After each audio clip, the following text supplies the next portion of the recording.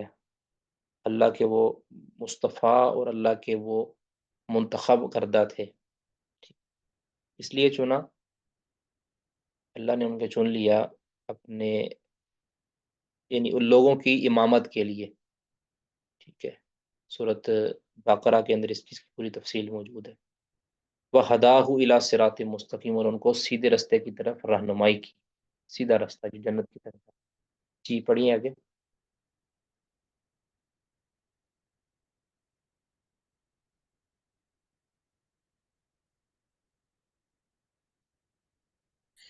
وَإِنَّهُ رَتِي لَمِنَ الصَّالِحِينَ، اور بھی آخرت میں البتہ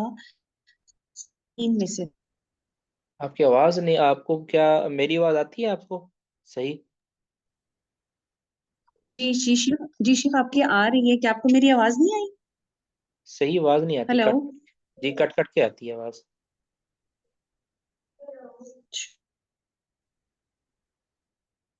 جی وَآتَيْنَاهُ، دنیا، اور دی ہم اس کو دسنا بھلائی، وَإِنَّهُ، اور بے شک وہ، فی الآخرتی، آخرت میں، لنا صالحین، البتہ صالحین میں سے ہوں گے۔ جی اب یہاں جی وَآتَيْنَاهُ فِي آواز آئی الدُّنْيَا آپ کو؟ حَسَنَةً، اب دنیا کے اندر حسنہ سے مراد جیسے میں نے عرض کر دیا کہ نیک اولاد، توحید کی نعمت، اللہ کی شکر گزاری کی توفیق، یہ ساری بہت بڑی نعمتیں اللہ نے دنیا کے اندر نعمت دی، اور اس سے بڑی نعمت یہ ہے کہ اللہ نے ان کو نیک نامی دی ہے، ٹھیک ہے، ہر گروہ یہ چاہتا ہے کہ ابراہیم علیہ الصلوۃ والسلام ہمارے ہوں، ہر ایک کا دعویٰ ہے، نیک نامی ان کو ایک ایسی دی ہے، ان کو ایک ایسی شہرت بخشی ہے۔ اب دیکھیں نا کتنے اعمال حج ہیں جو حضرت ابراہیم علیہ الصلوۃ والسلام سے منسوب ہیں، ٹھیک ہے، نہیں، بندہ جاتا ہے مکہ کے اندر تو ابراہیم علیہ الصلوۃ والسلام کی یاد تازہ ہو جاتی ہے، تو یہ بہت بڑی نیک نامی ہے، لاکھوں کروڑوں لوگ روزانہ ان کو یاد کرتے ہیں، ان کا تذکرہ کرتے ہیں، تو یہ نیک نامی اللہ تعالیٰ نے دنیا کے اندر دے دی ہے، ایسا یعنی ایسی نیک نامی کسی اور کے حصے میں نہیں آئی، یعنی انبیاء میں سے نبی صلی اللہ علیہ وسلم کے بعد کے علاوہ کسی اور نبی کے حصے میں یہ نیک نامی نہیں آئی۔ وَإِنَّهُ فِي الْآخِرَةِ لَمِنَ الصَّالِحِينَ، اور وہ آخرت کے اندر صالحین میں سے ہوں گے، ٹھیک ہے، آخرت کے اندر بھی ان کا اچھا انجام ہے، دنیا کے اندر تو ہے ہی ہے۔ جی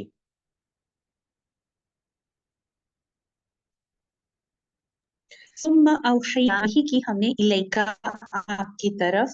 ان اتبع، کہ پیروی کرو، ملت ابراہیم، یعنی کہ ابراہیم کے طریقے کی، حنیفاً یکسو ہو کر، ومکان من المشرکین، اور نہ تھے وہ مشرکین میں سے۔ نبی صلی اللہ علیہ وسلم کو بھی یہاں حکم دیا گیا ہے کہ آپ نے بھی ابراہیم علیہ الصلوۃ والسلام کے منہج اور عقیدے کی پیروی کرنی ہے، یعنی اس کا مطلب یہ نہیں ہے کہ ابراہیم علیہ الصلوۃ والسلام کی پوری شریعت کی پیروی کرنی ہے، بلکہ جو وہ عقیدہ توحید کے معاملے کے اندر جس طرح وہ کرتے تھے آپ نے بھی اسی طرح یعنی اتباع کرنی ہے اللہ تعالیٰ کی، ٹھیک ہے،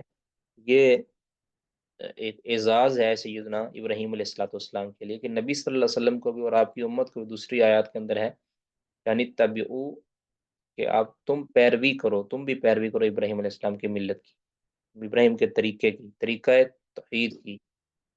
دعوت توحید کے معاملے میں، توحید کو اپنانے کے معاملے میں، اللہ تعالیٰ کی فرما برداری کے معاملے میں، یعنی یہ ساری جو چیزیں اللہ نے قرآن پاک کے اندر ذکر کر دی ہیں، اور بہت زیادہ تذکرہ اللہ نے ابراہیم علیہ السلام کا قرآن پاک کے اندر کیا ہے، بہت زیادہ، ٹھیک ہے جی۔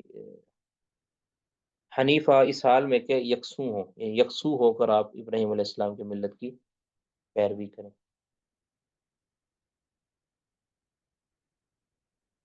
یہ بھی ہو سکتا ہے کہ انما جو یہ بھی ہو سکتا ہے کہ یہ یہ حال بنے ابراہیم علیہ السلام سے کہ وہ یکسو تھے، یعنی اس حال میں کہ وہ یکسو تھے، ان کی ملت کی آپ پیروی کریں، وما کان من المشرکین، اور وہ مشرکین میں سے نہیں تھے۔ جی